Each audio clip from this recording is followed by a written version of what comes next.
Now, talking about dysfunctional groups, Rugby Australia seems to be in permanent crisis mode.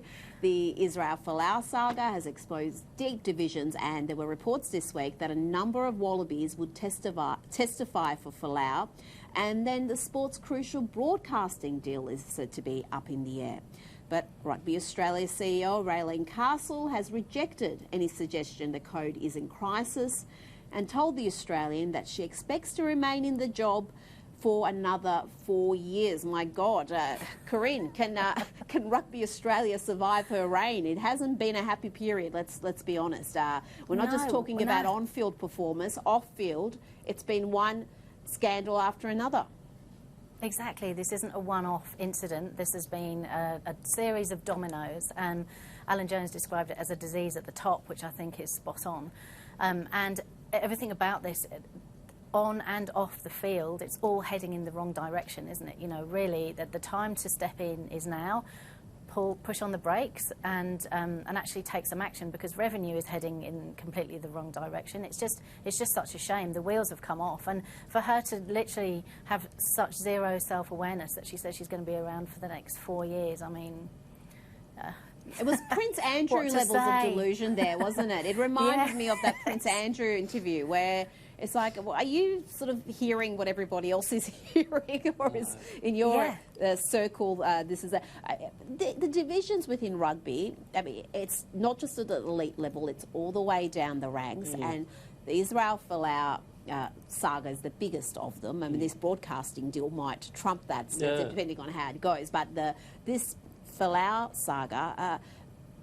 A lot of people don't understand that the team, the elite team, and through the junior ranks also, there is a big Polynesian presence. Correct. And they are devout Christians. Correct. And Folau's treatment does not sit well with them.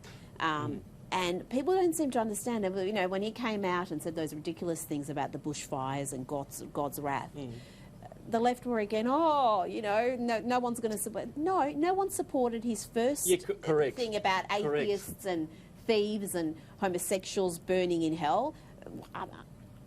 Nobody supported that I know of from the Conservative side. What we supported was his right to say it without losing his livelihood. Exactly. And look, I didn't like Israel Folau's statement on the bushfires any more than I liked his Instagram post. But it's never been about what he said. It's always been about his right to say it. But it's about more than that. It's about what did the left miss about principle? You know, the whole principle that I don't agree with what you say, but I'll defend your right to say it. That used to be a leftist position. Well, those days are long gone. Not only do they not see the merit in that argument, they are actively hostile to it. There are articles being written with headlines like "Free speech is killing us," which is I can't begin to tell you what's idiotic about that. But you know, this is a problem with sporting codes generally. Though they are no longer about the sport.